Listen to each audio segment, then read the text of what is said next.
주대표와 우리 복음 캠페인 같이 하겠습니다. 복음으로 교회를 새롭게, 세상을 이롭게, 복음으로 가정을 세우겠습니다. 복음으로 전도하고 선교하겠습니다. 복음으로 세상을 섬기겠습니다. 아멘. 이번 주 묵상 말씀 로마서 15장 2절 우리 세 번 같이 하겠습니다. 우리 각 사람이 이웃을 기쁘게 하되 선을 이루고 덕을 세우도록 할지니라. 우리 각 사람이 이웃을 기쁘게 하되 선을 이루고 덕을 세우도록 할지니라. 우리 각 사람이 이웃을 기쁘게 하되 선을 이루고 덕을 세우도록 할지니라. 아멘. 하나님께서 오늘 우리에게 주시는 말씀은 다니엘서 11장 20절에서 35절까지의 말씀입니다. 자, 오늘 본문을 통해서 자기의 하나님을 아는 백성이라는 제목으로 말씀의 은혜를 같이 나누겠습니다. 그러면 사람들은 누구나 믿는 구석이 있으면 말이 달라지고 행동이 달라집니다. 요즘에 젊은이들은 이제 주식보다 또 비트코인, 이제 가상화폐에다가 이제 투자를 하는 일들이 많은데, 어떤 이 비트코인에 투자하는 젊은 회사원을 표현한 그런 영상이 있어서 제가 봤는데요. 거기서 이렇습니다. 이제 회사원인데 이 젊은 남성이 갑자기 어느 날 이제 부장님에게 막 반말을 하고 함부로 말합니다. 그러니까 부장이 도대체 쟤 왜 저래? 그러니까 옆에 있는 그 다른 직원이 지금 김대리 비트코인이 급등했대요. 그러니까 지금 돈이 많아지니까, 자기 재산이 많아지니까 나 이제 언제든지 여기 때려치고 나간다, 이 얘기입니다. 그런데 어느 날 갑자기 이 젊은 남성이 예전처럼 부장님의 눈치를 보면서 비위를 맞춥니다. 왜 그랬을까요? 네, 비트코인 가격이 떨어졌기 때문에, 자기 믿는 구석이 이제 사라졌기 때문에 그런 것입니다. 심지어 이렇게 애도 그래요. 이 조그만 강아지들이 서로 막 잡아먹을 듯이 그냥 으르렁거리고 막 달려들려고 그러는데 주인들이 양쪽에서 줄을 잡고 있어서 더 가까이 가지는 못하고, 이제 주인이 손을 놓으면 금방이라도 서로 잡아먹을 것처럼 그렇게 하는데, 그러다 이제 주인들이 일부러 약속해서 같이 줄을 싹 놨어요. 그러면은 둘이서 서로 막 달려들어서 엄청난 싸움이 날 것 같은데, 갑자기 개들이 조용해지더니 이렇게 눈치를 슬금슬금 보면서 그냥 가는 거예요. 가만히 있는 거예요. 그러다가 주인이 또 이렇게 잡고 있으면은 갑자기 또 으르렁거리고. 그러니까 사실은 겁이 많은데 뭘 믿고 까부는 거예요? 주인 믿고서 이제 까부는 겁니다. 그러니까 사람도 그렇고 동물도 그렇고 믿는 구석이 있으면 굉장히 용감해진다라는 얘기입니다. 여러분, 우리는 누구나 믿는 구석이 있어야 우리가 살아갈 때 또 이제 용기도 생기고 담대해집니다. 그 믿는 구석이란 것이 사실은 허망한 것이면 우리가 이렇게 담대한 것은 사실은 까부는 것입니다. 그러나 그 믿는 구석이 우리 하나님이면 우리는 이 땅 가운데서 당당해질 수 있고 또 용감해질 수가 있어요. 하나님께서 지금 계속해서 이 장차 일어날 일을, 약 400여 년 후에 일어날 일을 지금 계속해서 환상과 계시로 알려주고 계시는데, 왜 지금 당장 경험할 것도 아니고 왜 이런 일들을 이렇게 자세하게 말씀해 주시겠습니까? 지금 다니엘은 자기 나라가 이방 나라에게 망하고 포로로 잡혀왔어요. 그러나 거기서도 다니엘은 하나님께서 도우셔서 형통하게 됐습니다. 그럼에도 불구하고 자기 동족은 이방 나라 가운데서 어려움을 겪고 있어요.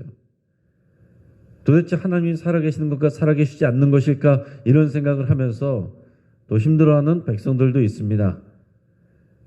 근데 하나님 앞에 귀를 기울이는 다니엘에게 하나님께서는 지금 이 모든 일을, 이 눈에 보여지는 세상의 일들을, 이 땅의 역사도 하나님께서 주관하고 계신다는 것을 미리 보여주고 알려주고 계시는 거예요.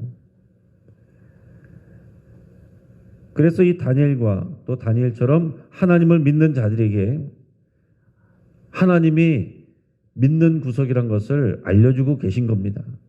그러니까 지금 눈에 보이는 상황 속에서 힘들고 장차 어려운 고난이 닥칠지라도 두려워하지 말라. 용기를 가져라.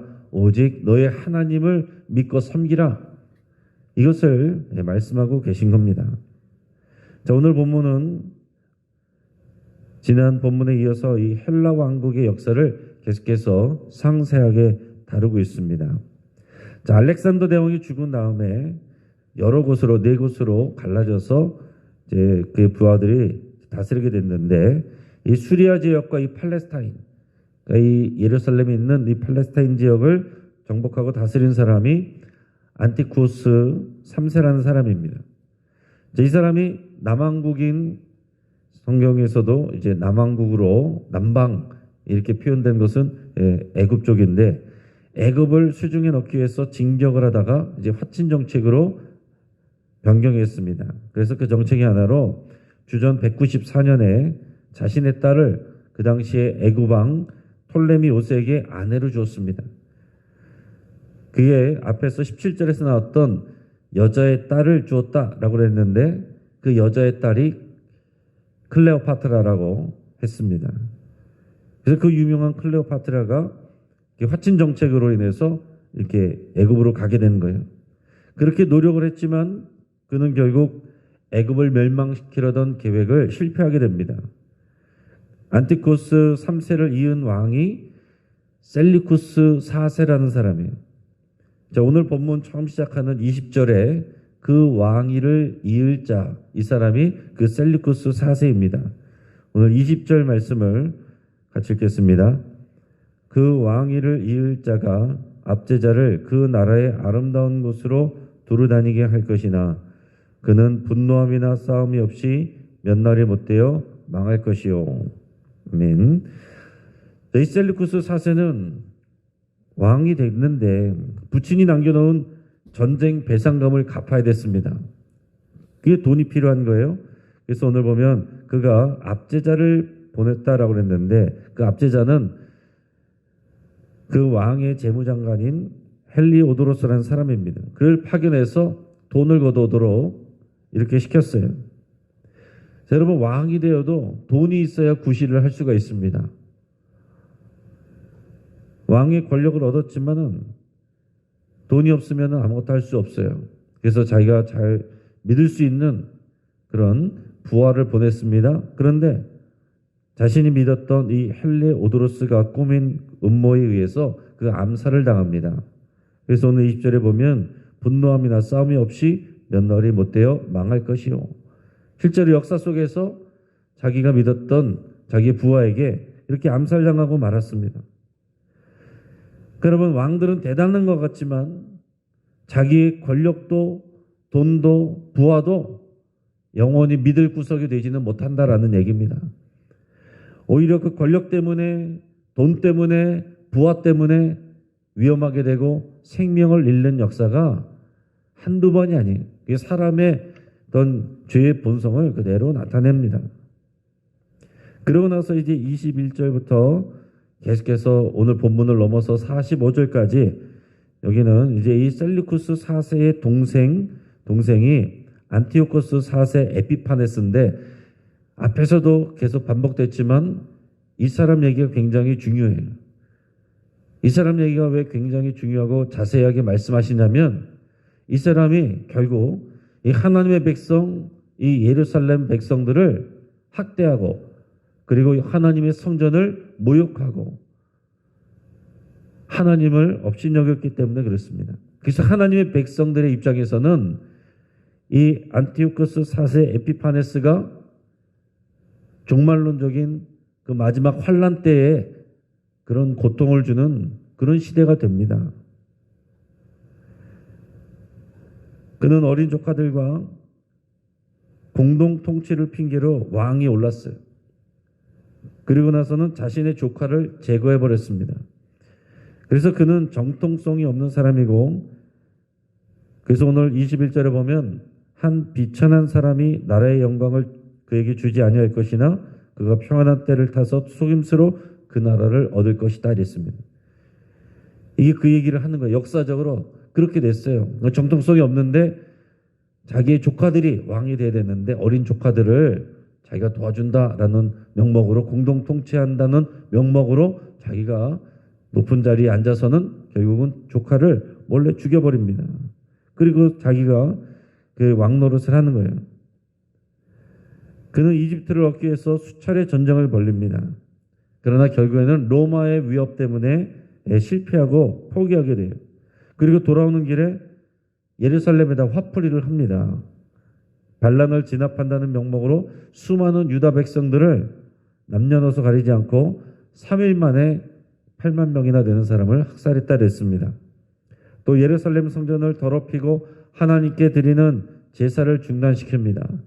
하나님께 예배하는 그 제단 위에다가 제우스 상을 세워놓고 우상 숭배하게 만들었어요. 성전을 모욕하고 더럽혔습니다. 또 주전 167년에 종교법을 반포하고서는 본격적으로 이 유다 백성들을 박해를 했어요. 그래서 제사와 할례를 모두 금지시키고 유대인들을 헬라화시키려고 했습니다. 근데 이 일에는 그 당시에 이 유대의 대제사장이었던 메넬라우스라는 사람과 그의 지지자들이 적극 협력하고 앞장섰습니다. 여기에 반항하는 자들은 죽임을 당하거나 추방당했어요. 그러니까 살기 위해서라도 그렇게 해야 됐겠지만은 더 나가서 또 자기 유익을 위해서, 자기의 영달을 위해서 이런 일을 하는 사람들이 있었다는 거예요. 대제사장인데 하나님의 영광을 위해서 수임받아야 되는 대제사장인데 오히려 하나님의 성전을 더럽히는 이 세상의 왕에게 붙어가지고 그 앞에서 앞잡이 노릇을 했다라는 얘기입니다. 여러분, 이런 고난의 상황, 어려운 상황, 핍박의 상황이 되면 항상 사람들이 갈라지게 돼 있어요. 누가 알곡이고 누가 가라지인지 드러나게 돼 있습니다. 권력에 붙는 자들이 있는가 하면 그럼에도 불구하고 자기 생명을 아끼지 않고 끝까지 하나님을 경외하며 자기 신앙을 지키는 자들이 나뉘어지게 됩니다. 오늘 본문 31절, 32절 같이 읽겠습니다. 군대는 그의 편에 서서 성소 곧 견고한 곳을 더럽히며 매일 드리는 제사를 폐하며 멸망하게 하는 가증한 것을 세울 것이며 그가 또 언약을 배반하고 악행하는 자를 속임수로 타락시킬 것이나 오직 자기의 하나님을 아는 백성은 강하여 용맹을 떨치리라. 아멘. 자, 이 안토니코스 4세가 이 군대가 성소를 더럽히고 모욕할 때에 대제사장들과 같은 이 종교 지도자들이 하나님을 등지고 우상 숭배하는 일에 앞잡이가 되었다라고 그랬습니다. 우리 한국교회도 일제시대 때 신사참배 앞에 그것을 또 독려하고 앞장서는 그런 종교 지도자들이 있었어요. 언제나 그런 사람들이 있기 마련입니다. 또 우리도 두려워야 될 것은 우리도 그럴 수 있다는 거예요. 또 앞에 이런 종교 지도자들이 괜찮다라고 하면 괜찮겠지 하면서 그를 따르는 그런 무리들이 생길 수 있다는 거죠. 그러나 그에 반해서 오늘 뭐라고 그랬습니까? 오직 자기의 하나님을 아는 백성은, 오직 자기의 하나님을 아는 백성은 강하여 용맹을 떨치리라. 자기의 하나님, 누가 나의 하나님인가? 누가 나의 왕인가? 이것을 분명히 알고 고백할 수 있는 사람. 자, 지금 눈에 보이는 것은 이 헬라의 왕이 정말 이 잔인한 일을 행하면서 이 공포스럽게 모든 사람들을 죽이고 하나님을 모욕하고 거기에 반대하는 사람들은 가차없이 또 살해하는 이런 현장 속에서도 자기의 하나님을 아는, 우리의 하나님은 만군의 여호와 하나님이고 지금 보이지 않아도 지금 내 삶 속에 간섭하지 않으신 것 같아도 우리 하나님이 최종적인 판단자이고 심판자이고 이 눈에 보이는 이 현실의 권력도 하나님께서 반드시 심판하신다는 그 믿음을 가진 사람,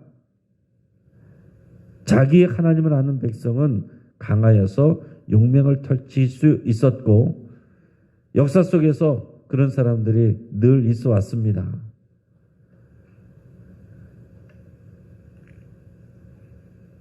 이 말씀을 정리하겠습니다. 400년 이후에 일어날 일을 다니엘에게 하나님이 이렇게 자세히 말씀해 주시는 이유는 뭐라고요? 여호와 하나님만이 하나님의 백성들의 유일한 믿을 구석이라는 것을 확신시켜 주기 위해서. 장차 그런 일들이 일어나겠지만 두려워하지 말라는 거죠. 하나님이 이미 다 알고 계시고 그때를 하나님께서 잠시 내버려 두시지만 그 일을 통해서 하나님은 하나님의 백성들을 연단시키고 결국에는 하나님께서 모든 이 세상을 심판하시고 하나님의 나라가 서게 할 것이라는 것을 알려주시는 것입니다. 하나님이 몰라서 또는 능력이 없어서 이런 일들이 세상에 일어나는 게 아니다라는 얘기입니다. 여러분, 제국의 역사, 이 땅의 나라의 역사는 권력과 돈을 위해서 서로 배신하고 죽입니다. 심지어 하나님의 종인 대제사장도 제국의 왕을 따르고 순종을 했습니다. 하나님이 아닌 이 땅의 권력과 재물, 그것이 그들의 믿는 구석이었다라는 얘기입니다. 오늘 우리 한국교회 안에서도 우리가 정말로 믿는 구석이 무엇인가? 정말로 우리가 긴급할 때, 어려울 때, 그때 진짜 우리의 신앙이 나타나게 되어 있습니다. 여러분 간절히 기도하시고 정말 어려울 때, 남들이 다 편안한 곳으로 갈 때, 안전한 곳으로 갈 때 내가 하나님 편을 선택하는 강하여 용맹을 떨치는 자기의 하나님을 아는 백성 되시기를 주의 이름으로 축복합니다. 우리들의 믿는 구석이 정말로 무엇인가 여러분 깊이 생각하시고 날마다 점검하시고 고백하시길 바랍니다. 저도 자신은 없어요. 이런 환난의 시대가 되면 내가 정말 과연 순교할 것인가? 눈치를 보면서 살아남으려고 할 것인가? 핑계를 대고 변명을 하면서 그래도 살아남아서 나중에 잘 믿으면 되지. 자기 하나님을 아는 백성은 강하여 용맹을 떨치리라. 죽음을 두려워하지 아니하고 자기 하나님을 편을 선택하는 그런 사람들이 언제나 역사 속에 있었고 하나님 나라에는 그 사람들이 높은 자리에 있습니다. 하나님 나라가 진짜 우리의 나라이고 믿음은 바라는 것들의 실상이고 보이지 않는 것들의 증거라고 그랬어요. 그 믿음으로 살아서 우리의 하나님을 알아 강하여 용맹을 떨치고 믿음으로 승리하시는 저 여러분 되시기를 주의 이름으로 축복합니다. 같이 한번 기도하겠습니다. 오늘 말씀을 붙들고 함께 기도할 때 내가 하나님보다 더 의지하는 것들 그것이 무엇인지를 곰곰이 생각하시고 그것들을 주님 앞에 내려놓기로 결단할 수 있기를 바랍니다. 정말로 우리 하나님이 나의 믿을 구석인지 아니면 내 주머니와 돈과 사람 그것이 나의 믿을 구석인지 내가 무엇을 믿고 있는지를 곰곰이 생각하시고 하나님보다 더 믿는 것을 주님 앞에 십자가 앞에 내려놓으시기 바랍니다. 또 오직 성령님 오직 예수 그리스도를 의지하고 내가 믿는 하나님을 더 알아가기로 결단할 수 있길 바랍니다. 우리 하나님을 더 알아갈수록 우리가 용감해질 수 있고 담대해질 수 있습니다. 불의에 저항하고 인내하는 그리스도인으로 살기를 그렇게 결단할 수 있길 바랍니다. 하나님의 뜻과 부딪히는 상황이 있을 때 그것이 불의일 때 하나님의 뜻과 어긋날 때 거기에 저항하고 인내하는 또 그리스도인으로 살아가기를 여러분 결단하며 기도하겠습니다. 또 주주클럽 가정예배를 통해서 하나님 나라의 통치가 우리 가정 가운데 임하기를 또 영신의 모든 가정들이 임하기를 위해서 함께 기도해 주시고 또 갈릴리 전도대 금년의 마지막 전도 활동이 있습니다. 위에서 같이 기도해 주셔서 오늘 그 활동 가운데 우리 하나님께서 함께 해주시고 또 용맹하고 강하고 담대할 수 있도록 또 하나님께서 열매 맺게 하시기를 위해서 함께 기도하겠습니다. 우리 환우들을 위해서 기도할 때 우리 교회 우리 정순인 권사님 우리 김은영 권사님의 어머니 되시는 정순인 권사님 100세신데 오늘 오전 7시 30분에 대장 수술을 받습니다. 그 상황이 가능해 돼서 또 이렇게 받게 되셨는데 위에서 여러분 같이 기도해 주시고 신우신염으로 입원해 계시는 김정장 원사님, 요양원에 계시는 홍명표 집사님, 또 병원에 입원해서 호흡곤란 중에 있는 황복희 권사님, 항암치료 중인 박현성 집사님, 그 여러 환우들 위해서 같이 기도해 주시고 또 여러분들의 아픈 것을 위해서 또 치유를 선포하며 믿음으로 함께 기도할 수 있길 바랍니다. 주여 한번 부르짖고 합심해서 함께 기도하겠습니다. 주여